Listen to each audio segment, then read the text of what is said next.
Quick questions ఉన్నాయి, time కూడా అయిపోతుంది, మీ టైం చాలా తీసుకున్నాను నేను. సో మహిళలపైన దాడులకు సంబంధించిన అంశంలో తెలంగాణ ప్రభుత్వం పైన చాలా విమర్శలు చేస్తున్నారు. మహిళలపైన దాడులను అరికట్టడంలో ఫెయిల్ అయింది, గతంలో షీ టీమ్స్ ఉండే ఇంకేదో చేశాము, ఇప్పుడు అది ప్రాపర్గా లేదు అనే విమర్శ వస్తుంది. రీసెంట్గా కేంద్ర మంత్రి బండి సంజయ్ గారి కుమారుడికి సంబంధించిన అంశం ఒకటి ఉంది, దానిలో ప్రభుత్వం ప్రాపర్గా యాక్ట్ చేయలేదు లాంటి ఒక విమర్శలు మీ ప్రభుత్వం ఫేస్ చేస్తుంది. అంటే నేను అనేది మహిళల దాంట్లో నువ్వు పాత కేసులు ఇప్పుడు క్రైమ్ చూడు, మేము నియంత్రించింది చూడు, గతంలో జరిగిన బ్రూటల్ రేప్స్ కానీ టీఆర్ఎస్ లీడర్లే ఇన్వాల్వ్ అయ్యి మహిళల మీద చేసిన దాడులు కానీ అన్నీ లెక్క తీసుకో. ఎస్, నువ్వు అన్నది బండి సంజయ్ గారి వివాదం జరుగుతుంది. మొట్టమొదట 8th రోజు 8వ తారీఖు రోజు రాత్రి 7:30 గంటల 8 గంటల ప్రాంతంలో వాళ్ళ మదర్ పేట్ బషీరాబాద్ పోలీస్ స్టేషన్కి వచ్చి ఒక ఫిర్యాదు చేసింది, మా అమ్మాయి మీద లైంగిక దాడి జరిగింది, మీరు ఫిర్యాదు చేయండి అని. వితిన్ ఏ అవర్ మేము ఫోక్సో కేసులు కట్టి తల్లి ఇచ్చిన స్టేట్మెంట్ మీద రికార్డ్ చేసినాం. ఒక కంప్లైంట్ వచ్చినాక 24 గంటల లోపల ఆ అమ్మాయి బాధితురాలు స్టేట్మెంట్ తీసుకోవాలి. ఇక్కడ ఆ అమ్మాయి మైనర్ అనేది ఎవరు ప్రూవ్ చేయాలా? ఇమ్మీడియట్గా అమ్మాయితోనే వెళ్ళి స్టేట్మెంట్ తీసుకొని సెక్షన్స్ ఆల్టర్స్ చేసినాం. 10th రోజు ప్రధానమంత్రి ఇక్కడికి వచ్చింది. మేము ఎక్కడికి వెళ్ళాలి? ప్రధానమంత్రికి 9-10 తారీఖు 10,000 మంది పోలీసులతో రక్షణ కల్పించాల్సి వచ్చింది. ప్రధానమంత్రి గారు ఒక్క ప్రోగ్రామ్ అటెండ్ కావాలి, 6 ప్రోగ్రాంలు అటెండ్ అయ్యారు. హైటెక్ సిటీ కావచ్చు, సింధు హాస్పిటల్ కావచ్చు, పవన్ కళ్యాణ్ కావచ్చు, చంద్రబాబు నాయుడు గారు కావచ్చు, బేగంపేట కావచ్చు, పరేడ్ గ్రౌండ్లో పబ్లిక్ మీటింగ్. వేలాది మంది కార్యకర్తలు వచ్చినప్పుడు సిస్టమ్ మొత్తము 4 days కంటిన్యూస్గా 10,000 పోలీసు ఈ మొత్తం కమిషనరేట్లలో అందరూ అక్కడనే డిప్లాయ్ చేయాల్సి వచ్చింది. Prime minister security. చిన్న మిస్టేక్ జరిగితే ఏం జరుగుతుందో నీకు తెలియదేముంది. అందులో హైదరాబాద్ హై సెన్సిటివ్ సిటీ. రకరకాల దేశంలో ఏ మూలన ఐఎస్ఐ దాడులు జరుగుతూ కూడా దాని మూలాలు అప్పుడప్పుడు హైదరాబాద్లో వెళ్తూ ఉంటాయి. సో ప్రధానమంత్రి పర్యటనను చాలా సీరియస్గా తీసుకొని 10th రోజు 11th పొద్దున్నే ఇమ్మీడియట్గా సెక్షన్స్ ఆర్డర్స్ వేసి ఇమ్మీడియట్గా వాళ్ళ ఇంటికి వెళ్ళి నోటీస్ ఇచ్చినాం. ఇప్పుడు దాంట్లో అమ్మాయి డేట్ ఆఫ్ బర్త్ ఇష్యూస్ మీద 2 రకాల ఆరోపణలు ఉన్నాయి. 2 రకాల ఆరోపణలు ఉన్నప్పుడు ఇప్పుడు బండి సంజయ్ వాళ్ళ కొడుకు కూడా పోయి పోలీస్ స్టేషన్లో అంతకంటే ముందే కంప్లైంట్ ఇచ్చిన. వాళ్ళు కంప్లైంట్ ఇచ్చిన తర్వాత 2 గంటల తర్వాత వీళ్ళు వచ్చి కంప్లైంట్ ఇచ్చారు. ఇప్పుడు అతను ఇచ్చిన కంప్లైంట్ కరీంనగర్లో ఇచ్చిండు, వీళ్ళు ఇచ్చిన కంప్లైంట్ సైబరాబాద్లో ఇచ్చిండు. కంప్లైంట్స్ను బేరీజ్ వేసుకోవడమే కాకుండా ఇప్పుడు అందులో ఉన్న ఆరోపణలని ఆ అమ్మాయి స్టేట్మెంట్ తీసుకోకుండా ఫోక్సో కేసులో పర్టికులర్గా మైనర్ గర్ల్ విషయంలో అమ్మాయి స్టేట్మెంట్ తీసుకోకుండా ముందుకు వెళ్ళడానికి లేదు. ఇమ్మీడియట్గా అమ్మాయి స్టేట్మెంట్ తీసుకొని సెక్షన్స్ ఆల్టర్స్ చేసి ఇమ్మీడియట్గా నోటీస్ ఇస్తే అతను అబ్స్కాండ్లో ఉన్నాడు. సో ఈరోజు మేము చేస్తున్న దాంట్లో చట్టబద్ధంగా ఒకవేళ అడావిడికి వెళ్ళి మేము ఇంటి మీద పడి 1,000 మంది పోలీసులను పంపిస్తే మీరేమంటారు? రాజకీయ వివక్ష. ప్రధానమంత్రి సభ విజయవంతమైనందుకు రేవంత్ రెడ్డి గారు భారతీయ జనతా పార్టీకి భయపడిపోయి బండి సంజయ్ మీద పోలీసులతో దాడులు చేయించడానికి మళ్ళీ మీరే మాట్లాడేటోళ్ళు. సో ఇప్పుడు ఎవరికి మా ప్రభుత్వంలో నేను మీకు చెప్తున్నా, అది సినిమా స్టార్లు అయినా సరే, ప్రజాప్రతినిధులైనా సరే, వాళ్ళ పిల్లలైనా సరే, ఎవ్వరికి మినహాయింపు లేదు.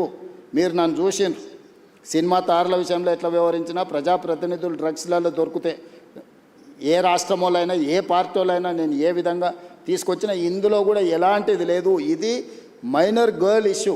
మేము గట్టిగా చెప్పడానికి లేదు, ఎట్లా పడితే అట్లా వ్యవహరించడానికి లేదు. ఆ బాధిత కుటుంబానికి రాష్ట్ర ముఖ్యమంత్రిగా నేను న్యాయం చేస్తానని ఒక హామీ ఈ వేదిక నుంచి ఇవ్వగలుగుతారా సార్? నేను అనేది ఎవరైతే నేరస్తులు ఉందో 100% శిక్షించే బాధ్యత నాది. హోంశాఖనే కాదు, నేను ముఖ్యమంత్రిని, నేను పక్కడ్బందీగా ప్రణాళిక చేస్తున్నా. నేను ఒకవేళ సహాయం చేయాలనుకుంటే ఫోక్సో కేసే పెట్టాను కదా నర్సింగ్. ఫోక్సో కేసు పెట్టి నాకు కంప్లైంట్ వచ్చిన గంటలో ఫోక్సో కేసు పెట్టినా అంటే what is my commitment? POCSO case ఎందుకు పెడతాం? ఏదో అమ్మాయి వచ్చింది, మదర్ వచ్చింది, మదర్ కంప్లైంట్తోని ఫోక్సో కేసులు పెట్టడం సీరియస్ సెక్షన్స్ పెట్టలేము. బాధితురాలి యొక్క స్టేట్మెంట్ తీసుకున్న తర్వాతనే మనం చేయాలి. ఈ చట్టంలో ఉన్న నిబంధన. సో ఇప్పుడు కొన్నిసార్లు మైనర్ పిల్లలు ప్రేమించుకుంటారు. వాళ్ళ ప్రేమ విషయం తల్లిదండ్రులకు నచ్చకపోతే తల్లిదండ్రులు కొన్నిసార్లు కోపానికి వస్తారు, కొన్నిసార్లు డిఫరెంట్గా వాటి మీద ఒత్తిడి తీసుకొస్తుంటారు. ప్రభుత్వం అనేది అసర్టైన్ చేసుకోవాలి కదా. దట్టు ఒక ప్రధానమంత్రి వచ్చే ముందలా వచ్చిన 2 ఫిర్యాదులు, అక్కడనేమో హానీ ట్రాప్ అని బండి సంజయ్ కుటుంబం కేసు పెట్టింది, ఇక్కడేమో మైనర్ అమ్మాయి మీద లైంగిక దాడి జరిగిందని వీళ్ళు కేసు పెట్టారు. రెండింటిని పరిశీలించడానికి పోలీసులకు కనీసం 24 గంటలని పడితే వాళ్ళు ఇచ్చింది రాత్రిపూట. ఒక ఆయన 8వ తారీఖు 5 గంటలకు ఇస్తే ఇంకొకరు 8వ తారీఖు 9 గంటలకు ఇచ్చారు. 9వ తారీఖు నాడు ఎంబడే మేము రంగంలో దిగి పోలీసులు మొత్తం తీసుకొని మొత్తం స్టేట్మెంట్స్ రికార్డ్ చేసి సెక్షన్స్ ఆల్టర్ చేసిన 9 తారీఖు 10 తారీఖు నాడు ప్రధానమంత్రి మొత్తం నేను పర్యటనలో ఉన్న మొత్తం వ్యవస్థ ఉంది.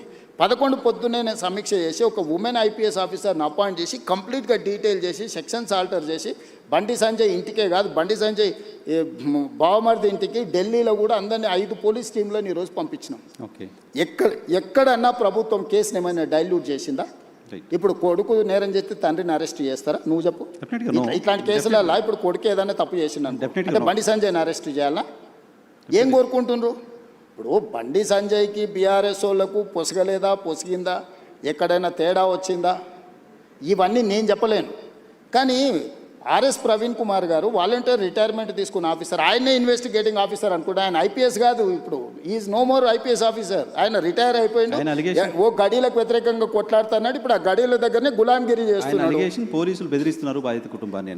ఎవరికి అవసరం ఉందా? పోలీసు బెదిరిస్తే కేసు ఎందుకు కడతాము? ఇప్పుడు ఇది మినిమం లాజిక్. కంప్లైంట్ వచ్చినప్పుడే పోక్సో కేసు కట్టిన ప్రభుత్వం బెదిరించినట్ట, లేకపోతే బాధితురాలు పక్షాన నిలబడ్డట? ఇమ్మీడియట్గా అమ్మాయి స్టేట్మెంట్ను తీసుకొని ఆ స్టేట్మెంట్ ప్రకారం సెక్షన్స్ ఆల్టర్ చేస్తే మేము బాధితురాలు పక్షాన్ని ఉన్నట్ట, లేకపోతే అవతల పక్షాన్ని ఉన్నట్ట? ఇప్పుడు వీళ్ళ ప్రాబ్లము కేటీఆర్ గారికి, ప్రవీణ్ కుమార్ గారికి, బండి సంజయ్కి పంచాయతీ ఉండొచ్చు. ఆ పంచాయతీ రాజకీయాలలో వాళ్ళు ఏమన్నా తెలుసుకొని ఎవరినెవరైనా తిట్టుకొని ఎవరినెవరైనా కొట్టుకొని, ఇప్పుడు ఆయన ఎవరో వాళ్ళ ఎమ్మెల్యే తిట్టిండు, వాళ్ళు వచ్చి వీళ్ళని తన్నిండ్రు. ఆయన ఏమంటుండు, వాడు తిడితే నేను దాంతో నాకు తెలిసిన చదువు ఇదే అని ఆయన అంటుండు. నేనేమంటున్నా, ఎవరు ఫిర్యాదు చేసినా కూడా దానికి క్షుణ్ణంగా పరిశీలించి కేసులు కచ్చి చట్ట ప్రకారం శిక్షిస్తా అంటున్నా.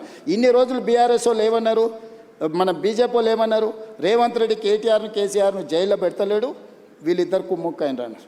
ఇప్పుడు బీఆర్ఎస్ వాళ్ళు ఏమంటున్నారు, రేవంత్ రెడ్డి బీజేపీ వాళ్ళు కుమ్ముక్కైనరు, బండి సంజయ్ని జైల్లో పెడతలేడు. ఇప్పుడు కేటీఆర్కి సంబంధించిన కేసులు ఉంటే పద్ధతి ప్రకారం విచారణ ఛార్జ్షీట్లు ఫ్లైన్ చేసినాం. ఏసీబీ ఇప్పుడు నోటీస్ ఇచ్చింది కదా. నేను ఎవరి పట్ల, బీఆర్ఎస్ అయినా, బీజేపీ అయినా, ఎంఐఎం అయినా, ఇంకో రాజకీయ పార్టీ ఏదైనా, నా పార్టీలో ఉన్న వాళ్ళనైనా చట్ట ప్రకారం విచారణ చేసి, ఇది పిల్లల భవిష్యత్తుకు సంబంధించింది. వైఎన్ఆర్ నేను క్లియర్గా చెప్తాను, ఇది పిల్లలకు భవిష్యత్తుకు సంబంధించింది. ఏ చిన్న మిస్టేక్ విచారణలో ప్రభుత్వం చేసినా ఆ పిల్లల జీవితాలు పూర్తిగా దెబ్బతింటాయి. అది అమ్మాయి కావచ్చు, అబ్బాయి కావచ్చు.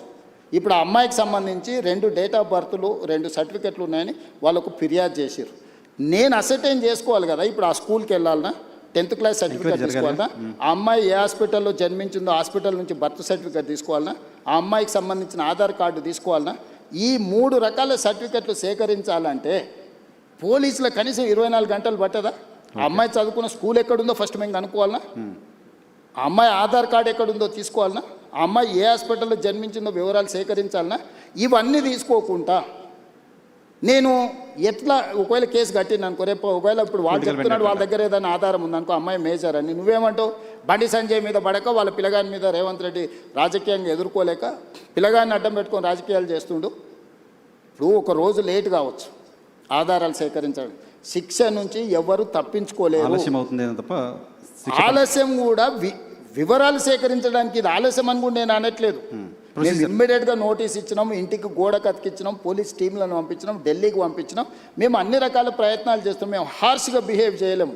నేను హార్ష్గా కేసీఆర్, నన్ను జైల్లో పెట్టిన కేసీఆర్ కుటుంబం పట్ల ఎప్పుడైనా హార్ష్గా వ్యవహరించినా? 28 నెలలు అయింది.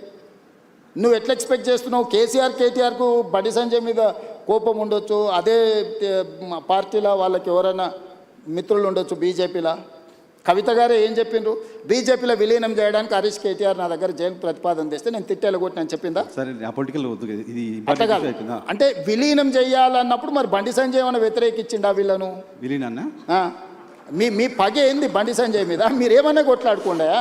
నేను ప్రభుత్వాన్ని నడుపుతున్నా, నేను సత్రం నడుపుతలేను. నేను ప్రభుత్వం నడిపేటప్పుడు బాధ్యతాయుతంగా వ్యవహరిస్తాను. నేను బండి సంజయ్కు మినహాయింపు లేదు, ఎవ్వరికి మినహాయింపు లేదు. ఇది పిల్లలకు సంబంధించిన విషయము. దీన్ని జాగ్రత్తగా వ్యవహరిస్తున్నాం, మేము ఆచితూచి వ్యవహరిస్తున్నాము. ఏ ముద్దాయి కూడా తప్పించుకోడు. నేను బాధిత కుటుంబానికి అష్యూర్ చేస్తున్నా, 100% ఈ ప్రభుత్వం బాధితులకు అండగా నిలబడుతుంది. తప్పు చేసిన వాళ్ళను తప్పకుండా శిక్షిస్తుంది. ఇందులో మీకు ఒక విషయము, డిసెంబర్ 31, 2025 కంటే ముందు జరిగిన సంఘటనలే ఫిర్యాదులు ఉన్నాయి. జనవరి 1, 2026 నుంచి ఇక్కడి వరకు ఫిర్యాదుల సంఘటనలు లేవు. ఓకే. 4-5 నెలల క్రితం జరిగిన సంఘటనల మీద ఫిర్యాదు వచ్చినప్పుడు 4-5 నెలల కింద ఎక్కడెక్కడ సంఘటనలు జరిగిన వివరాలు సేకరించడం కొంత సమయం పట్టదా? చేయాల్సిందే. ఇప్పుడు నిన్న జరిగిందో మొన్న జరిగిందో, నిన్న మేము ఎక్కడో వెళ్తే మా మీద ఇట్లా దాడి జరిగిందంటే ఆ విచారణ వేరు. డిసెంబర్ 31st నైట్ ఇక్కడ సంఘటన జరిగింది, October so and so date నాడు ఇక్కడ సంఘటన జరిగింది, ఆగస్టులో సో అండ్ సో డేట్ నాడు ఈ సంఘటన ఇట్లా కొన్ని వాళ్ళు కోట్ చేస్తున్నారు. 4 నెలల వెనక్కి వెళ్ళి జరిగిన సంఘటనలని సేకరించాలంటే మేము టెక్నాలజీని వాడాలి. టెలిఫోన్ టవర్స్, అమ్మాయి అబ్బాయి టవర్స్ ఒక దగ్గర ఉన్నాయా లేవా సిగ్నల్స్, లేకపోతే ఎక్కడైతే వెళ్ళిందో అక్కడ ఏమైనా సీసీ కెమెరాలు ఉన్నాయా, అక్కడ ఏమైనా ఫుటేజ్ ఉందా? పోలీస్ విచారణ అంతా ఓకే. అరే మరి అంటే మీరు సింపుల్గా ఎందుకు అర్జెంటుగా తీసుకొచ్చేసి కోదండం ఎక్కించి కొడతలేరు, సంజయ్ కొడుకుని ఊరేస్తలేరు?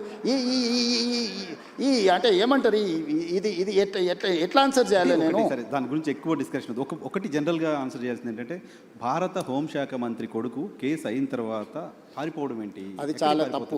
అది బండి సంజయ్ గారు నైతిక బాధ్యత తీసుకొని కొడుకుని ఎంబడే విచారణకు పంపించాలి. నేను కూడా సూచన చేస్తున్న ప్రజాప్రతినిధిగా ధైర్యంగా ఎదుర్కోవాలి. పారిపోతే పరిష్కారం కాదు కదా. నేను బండి సంజయ్కి సూచన చేస్తున్నా. బండి సంజయ్ కూడా కష్టపడి కింది నుంచి కార్యకర్త నుంచి అక్కడికి వచ్చిండు. కొడుకు తప్పిదం వల్ల ఆయనకు తలవంపులు వచ్చినాయి. కానీ నిలబడి తప్పైనా ఒప్పైనా నిలబడి జవాబు చెప్పాల్సిన బాధ్యత ప్రజాప్రతినిధిగా బండి సంజయ్ మీద ఉంది. దాని నుంచి ఆ బాధ్యత నుంచి బండి సంజయ్ తప్పించుకోలేడు. నేను ఈ వేదిక మీద నుంచి బండి సంజయ్ గారికి సూచన చేస్తున్నా, తక్షణమే నీ కొడుకుని తీసుకొచ్చి పోలీస్ స్టేషన్లో నువ్వే అప్పచెప్పు. దానివల్ల నీ గౌరవం పెరుగుతుంది సమాజంలో. విచారణను ఎదుర్కోమనండి. తప్పో ఒప్పో విచారణ అధికారులు తెలుసా, నిజాయితీ కలిగిన అధికారులను వేసిన విచారణ ఎదుర్కొని నిలబడు. అంతే తప్ప పారిపోతే ఆదర్శంగా ఉండాలి. ఇప్పుడు మేము ఇవన్నీ ఇవన్నీ అసర్టైన్ చేసుకున్న తర్వాత కంప్లీట్గా అగ్రెసివ్గా పోలీస్ బిహేవ్ చేస్తారు. ఇప్పుడు ఇవన్నీ అసర్టైన్ చేసుకొని నోటీసులు ఇచ్చినాం, వాళ్ళకి సమయం ఇచ్చినాం. ఆ నోటీస్ సమయం లోపల వాళ్ళు స్పందిస్తారని ఆశయం. స్పందించకపోతే పోలీస్ రకంగా వ్యవహరిస్తుంది. దీంట్లో 2 రోజులు వాయిదా వేసుకోవడం వల్ల వాళ్ళకు వచ్చే లాభం ఏం లేదు. నిలబడి విచారణను ఎదుర్కొంటే వాళ్ళ గౌరవమైన పెరుగుతుంది రాజకీయం.